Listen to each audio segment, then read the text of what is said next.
안녕하세요. 마틀다입니다. 오늘은 30년 동안 대조의 상태에 있었던 패트릭 형제님의 하느님 체험 이야기를 들려드리겠습니다. 이 글은 준 콜린스가 썼습니다. 2012년 6월 우리 순례단은 패트릭 라타의 체험담을 듣기 위해 메주고리에 있는 성에 갔습니다. 패트릭은 자신을 캐나다에서 온 사업가라고 소개하며 체험담을 시작했습니다. 저는 16살 때 학교를 그만두고 중고차 판매소에서 세차를 했습니다. 10년 뒤 제가 그 회사를 샀습니다. 최고 영업사원이었지요. 혼다 대리점도 샀습니다. BMW 대리점도 샀고요. 캐나다 서부에서 우리가 최고였습니다. 아무도 우리만큼 파는 사람은 없었습니다. 패트릭의 아내 낸시가 그가 이야기하고 있을 때 들어왔습니다. 우리 아내 낸시입니다. 저의 보물입니다. 낸시는 그가 하는 이야기는 그들의 이야기가 아니라 패트릭의 어머니가 48년간 기도한 결실이라고 말합니다. 그의 모친은 돌봐줄 사람이 없어서 성 요셉 수녀원의 수녀님들이 키웠고 기도를 열심히 하는 분이었으며 그 모친의 모친도 끈기 있게 딸을 위해 30년간 기도했습니다. 지금 들으실 이야기는 하느님의 자비와 은총에 관한 이야기입니다. 우리는 성모님을 본 적이 없습니다. 우리는 신비한 경험을 한 적도 없습니다. 우리는 특별한 재능도 없습니다. 이 이야기는 두 어머니가 열심히 기도한 결실에 관한 것입니다. 패트릭은 이야기를 이어갔습니다.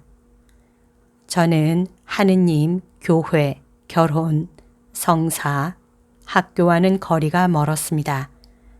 가톨릭 학교 다닐 때 끔찍했습니다. 어느 날 패트릭이 축구장에 있을 때 수석 코치가 모두가 있는 데서 소리쳤습니다. 야 패트릭, 넌 축구팀 참석비를 안 냈으니까 축구하면 안 돼. 패트릭은 돈을 안 낸 줄도 몰랐습니다. 그때 학교를 그만두고 하느님을 믿는 것도 그만두었습니다. 저에겐 이전에 2번 결혼해서 얻은 아이가 넷입니다. 애들은 교회 안에 들어가 본 적이 없습니다.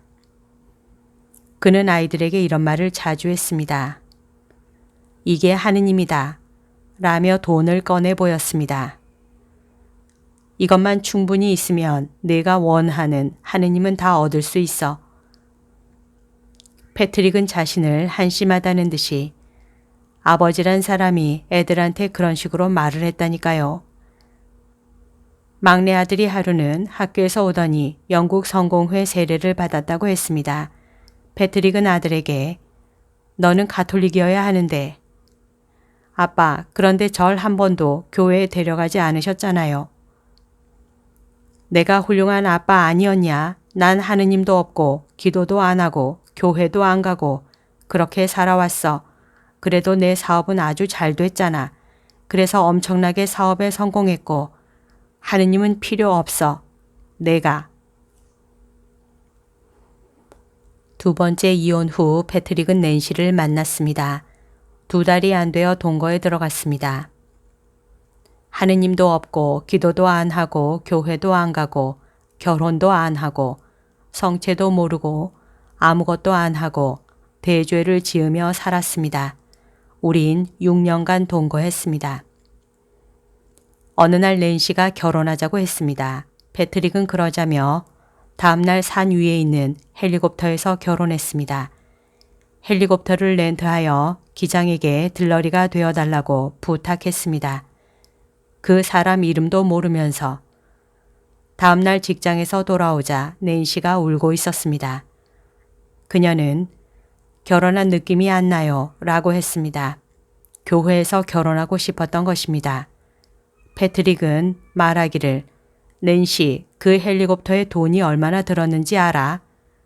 그녀는 헬리콥터가 무슨 상관이야. 우린 교회에서 결혼해야 해요. 라고 했습니다.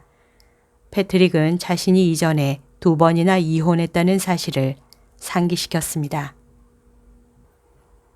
낸시는 주교를 만나러 갔고 패트릭의 첫 번째 결혼은 무효였다는 서류를 주교가 갖고 있었습니다. 패트릭은 자신의 결혼이 무효가 되었는지조차 모르고 있었습니다. 두 번째 서류에는 패트릭의 두 번째 결혼은 전혀 유효하지 않다고 되어 있었습니다. 다음날 낸시는 티 없으신 성모 성심이라는 교회에 가서 사제에게 결혼시켜 달라고 부탁했습니다. 사제는 동의하면서도 낸시에게 말했습니다. 이런 남자하고 교회에서 결혼하려 하다니 제 정신이 아니시네요.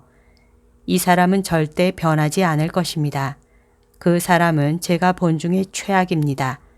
이 결혼은 성공하지 못할 것입니다. 희망이 없어요.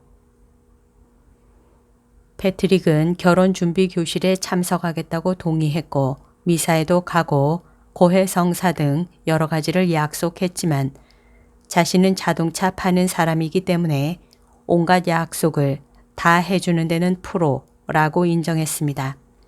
그들은 정말 교회에서 결혼했습니다. 그러나 패트릭은 이게 무슨 의미가 있느냐며 약속을 모두 깼습니다. 그런 식으로 그들은 살았습니다. 그러던 어느 날 낸시의 남동생이 메주고리의 성모님의 메시지 책을 보내주었습니다. 책을 받자 패트릭은 관심이 없어서 낸시에게 책을 넘겨주었지만 그녀는 책을 다시 그에게 주면서 말했습니다. 여기 이단자 나의 남편 던져버리시는데 이건 당신 양심의 문제예요. 양심이란 말 때문에 패트릭은 책을 던져버릴 수가 없었습니다. 책을 펴서 그 중에서 제일 짧은 메시지를 찾았습니다. 거기에 내가 너를 마지막으로 회개하라고 부른다 라고 되어 있었습니다. 그러자 어떤 일이 벌어졌습니다. 갑자기 눈물이 흐르기 시작하더니 멈추지 않았습니다. 그는 낸시에게 왜 메시지에 대해서 나한테 이야기하지 않았어? 이게 진실이라는 걸 왜 이야기 안 했어? 패트릭은 고백했습니다. 처음으로 제 자신을 보았습니다. 전 카톨릭인데 30년간 대죄를 지으며 살았습니다. 그런데 1초 만에 이게 다시 돌아왔습니다. 꽝 하고 그 1분으로 제 인생의 모든 것이 바뀌었습니다. 그는 경고합니다. 이 지구에서 살면서 자신이 가톨릭인데 대죄 속에서 살고 있는 모습을 보는 그날은 인생 최악의 날입니다. 그 현실이 자신을 강타하는데 그게 진실이기 때문이지요. 패트릭은 메시지를 읽기 시작했고 그것이 삶의 전부가 되었습니다. 그와 낸시는 메시지에 대한 컨퍼런스에 참가하기 위해 오레곤에도 갔습니다. 패트릭은 한 사제가 모두들 자녀들을 티 없으신 성모 성심에 봉헌하라고 한 말이 가슴에 크게 와닿았습니다. 이 정도 이야기하다가 패트릭은 관중이 참가하는 뭔가를 하기로 했습니다. 보스톤에서 온 고등학교 남학생들이 있었는데 그중 3명을 불러서 자신의 아들 역할을 하면서 역할 연극을 시켰습니다. 첫째 아이에게 마약을 사용하고 마약 판매도 한 가능성이 있어서 퇴학시킨다고 학교에서 전화가 왔다고 말했습니다. 패트릭은 돈을 들고 교장이 이게 문제라고 말했다고 했습니다. 애들이 돈이 너무 많아요. 패트릭은 아들이 당시 레게 스타일의 머리를 하고 있었으며 이건 내 인생이에요. 절 그냥 내버려 두세요. 라고 답했다고 합니다. 그 다음 패트릭은 다른 아들 역할을 할 학생을 불러서 뛰어난 럭비 선수이며 술 문제가 있다고 했습니다. 아들이 너무 취해서 주차장에 있는 자신의 노란 바라쿠타 차를 찾지를 못했다고 했습니다. 그리고 패트릭은 우리 순례단에 있던 한 젊은 여성을 부르더니 결혼하고 싶어하는 자신의 17살 딸 역할을 하라고 했습니다. 19에 이혼하자 패트릭은 자신의 차와 신용카드를 주면서 캘리포니아에 가서 다른 사람을 찾아보라고 했습니다. 딸은 바로 그렇게 했고 2년 후 다시 이혼했습니다. 마약, 술, 이혼, 네 번째 아이에 대해서는 이야기도 못하겠습니다. 그 아이의 부도덕성은 이루 말할 수가 없습니다. 왜 그렇게 사니? 하자 아들이 말하기를 전 아버지가 없었으니까요 라고 했습니다. 패트릭은 자신의 자식 역할을 한 젊은이들을 쳐다보았습니다. 이 애들은 제가 세례를 받게 하지 않은 우리 자식 넷입니다. 나는 너희가 태어나서 한 번도 같이 기도를 한 적이 없구나. 교회에 데려간 적도 없고 너희는 돈으로 살 수 있는 것은 다 가졌었지. 너희들 차는 7만 불 들었어. 컨퍼런스에서 만난 사제 이야기를 하면서 패트릭은 그 사제는 이 아이들을 하느님의 어머니께 봉헌하라고 했습니다. 이 애들은 가장 희망이 없는 상태에 있었습니다. 하느님의 어머니께 애들을 봉헌하라는 말이 저를 강타했습니다. 패트릭은 어떻게 봉헌하는지 몰랐습니다. 그래서 컨퍼런스장에 있던 성모상을 보며 말했습니다. 복되신 어머니, 우리 아이들을 데려가세요. 복되신 어머니, 제가 못했던 부모 역할을 어머니가 해주세요. 전 완전히 실패자니까요. 패트릭과 낸시는 이 컨퍼런스에 이틀간 참석했고 메시지에 대한 모든 것을 배웠습니다. 그는 성모님의 첫 번째 메시지는 묵주기도이며 이것을 하면 가정에 기적이 일어나는 것을 볼 수 있기 때문이라고 했습니다. 성모님의 두 번째 메시지는 미사에 가는 것이고 적어도 일요일에는 가야 합니다. 패트릭은 묵주기도를 하고 미사에 가기 시작했습니다. 패트릭은 세 번째 메시지가 가장 어렵다고 했습니다. 성모님은 우리가 수요일과 금요일에 단식하기를 바라십니다. 패트릭은 단식에 대한 메시지를 다 찾아보았고 성모님이 이렇게 말씀하신 것을 찾았습니다. 너희가 기도하고 단식할 때 너희는 전쟁을 멈출 수 있다. 패트릭은 생각했습니다. 무슨 전쟁을 멈추게 하지? 그러자 빛처럼 떠올랐습니다. 난 마약과 전쟁하고 있고 술과 전쟁하고 있고 이혼과 전쟁하고 있다. 입에 담지 못할 죄와도 전쟁하고 있다. 우리 집은 전쟁터야. 그는 단식은 전쟁을 멈춘다 라고 되새겼습니다. 그렇게 그들은 매 수요일과 금요일에 단식하는 것을 배웠습니다. 단식할 때 미래에 대한 두려움이 없어집니다. 패트릭은 단식이 어려웠음을 인정했습니다. 이게 가장 힘든 메시지입니다. 우린 단식은 다른 사람들이나 하는 걸로 생각했기 때문이지요. 그런데 코치 이야기를 안 들으면 그가 우릴 도와줄 수가 없겠지요.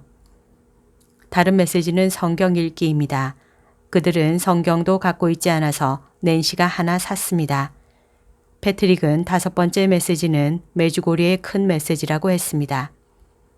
고해하지 않고 회개를 시작할 수 없습니다.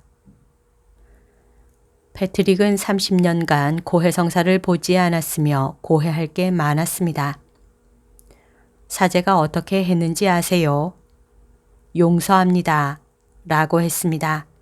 눈물이 쏟아졌습니다. 용서합니다. 누가 그런 말을 할 수 있겠습니까? 아무도 그렇게 할 힘이 없고 사제만이 갖고 있습니다.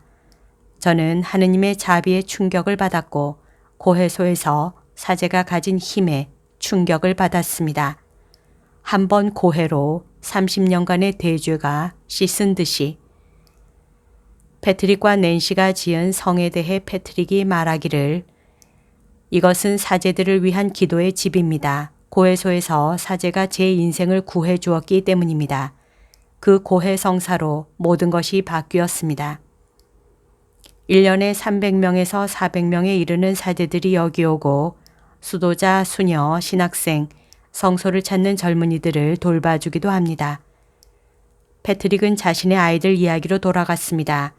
막내 아들에게 묵주기도를 같이 하자고 해도 몇 달이나 거절하다가 마침내 하겠다고 했습니다.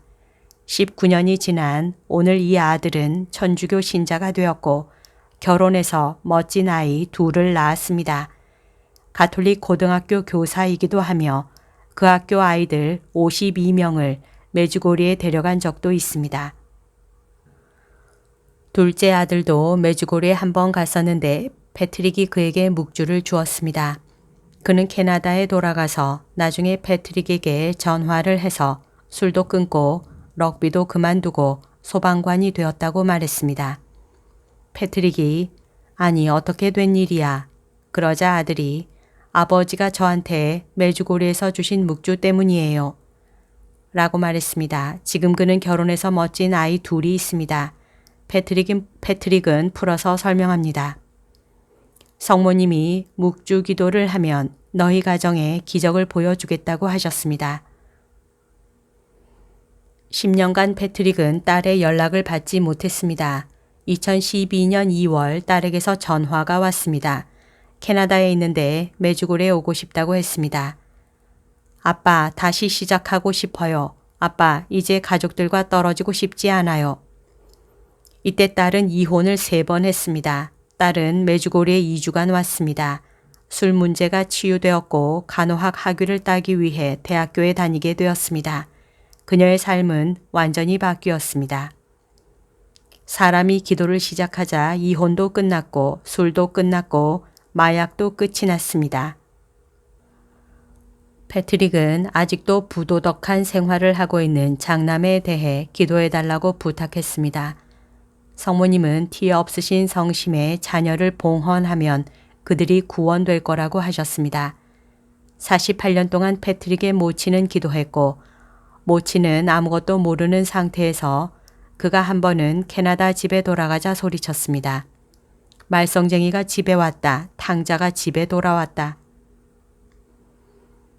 올해 패트릭과 낸시는 결혼 25주년을 맞습니다. 패트릭은 묵주를 들어올리며 그 사제가 이들의 결혼은 성공하지 못할 거라고 한 말을 떠올립니다. 패트릭은 자동차 대리점들, 보트, 집, 자동차, 모든 것을 팔고 어디 있는지도 모르는 메주고리에로 이사했습니다. 왜 그랬을까요? 그는 재치 있게 말합니다. 하느님의 어머니가 여기 살고 있고 그분의 이웃이 되고 싶으니까요.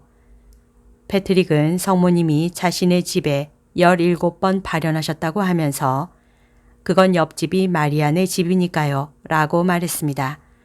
발현 목격 중에 마리안은 이들의 집을 성모님과 그 아드님께 봉헌했습니다. 성모님은 웃으며 말씀하셨습니다. 내가 이곳을 나에게 봉헌해서 기쁘다. 여기 오는 사람들을 내가 축복하고 보호할 것이다.